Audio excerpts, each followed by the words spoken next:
I'm in St. John, Washington today. I'm with Michael and Chris, and we're out in the Palouse area trying to photograph the harvest that's already been harvested due to the dry weather they've had. So we've taken a few minutes and we've stopped in a small park, and I wanted to talk briefly about a new camera from Sony. Sony's got a lot of new cameras, but the camera I'm talking about in particular is the Sony RX100 IV. It's a very small pocket camera. I'm going to name this Little Big Camera, named after one of my favorite movies, Little Big Man, but this is a little camera with a big attitude. Let me show you a little bit about this camera. First off, you can see that it fits in the palm of my hand. It's very small. It's pocketable, at least for guys with big jean pockets and so forth. It, for many people, will replace the iPhone as the camera they have with them all the time. If you're familiar with Sony cameras, it operates very much the same way, menu-wise and so forth, but let me show you some of the outstanding little features on the outside. To power the camera up, we're just going to push the top button here, and that powers it up and the lens extends. It's got an equivalent lens of 24 to 70 millimeters. So it's not a large reach, but it's a normal reach and a very usable reach. Works very, very nicely that way.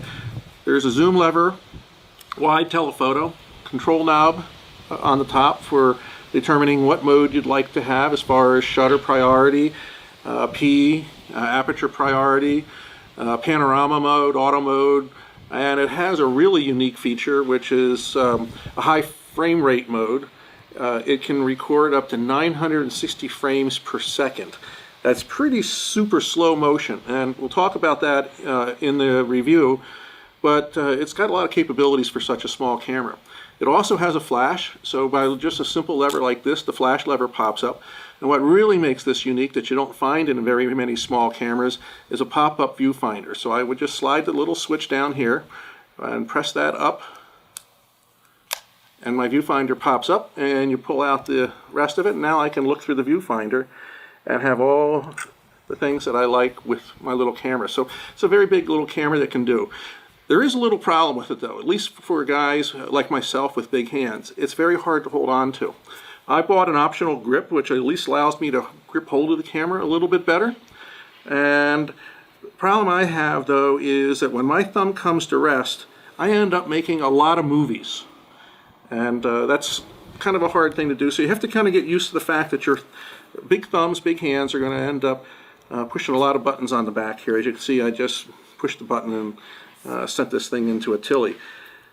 There's a function quick menu, which is very nice. You can very quickly pick the functions that you'd want to use, and it is capable of doing some magnificent photographs. The images I've taken off of this are really very, very super. There are sample files in the report that accompanies this video. And if you're going to be looking for a camera, it's $1,000. There are 3 versions before this which are cheaper and pretty much have the same capability, except they don't have the new backlit stacked chip and they don't have 4K capability. Also, the viewfinder's a little higher resolution on the 4 than was on the previous models. So you can make a choice based upon your price tag, but if you're looking for a camera that's all-purpose, really does a nice job, fits in your pocket, and is a marvel for engineering with 4K video capability, then I highly recommend this Sony RX100 Model 4. I certainly use it a lot. I've taken it from New York to Washington and places in between, as you can see from the article, and it's actually served me very, very well. Has all the features that you'd expect. You can do bracketing, high ISO capabilities, and all sorts of things. Read about it in the article, but if you'd like a camera, this is one of the nicest ones I've ever found that I've been able to put in my pocket and take anywhere with me. Thanks very much, and I'll see you on the Luminous-Landscape.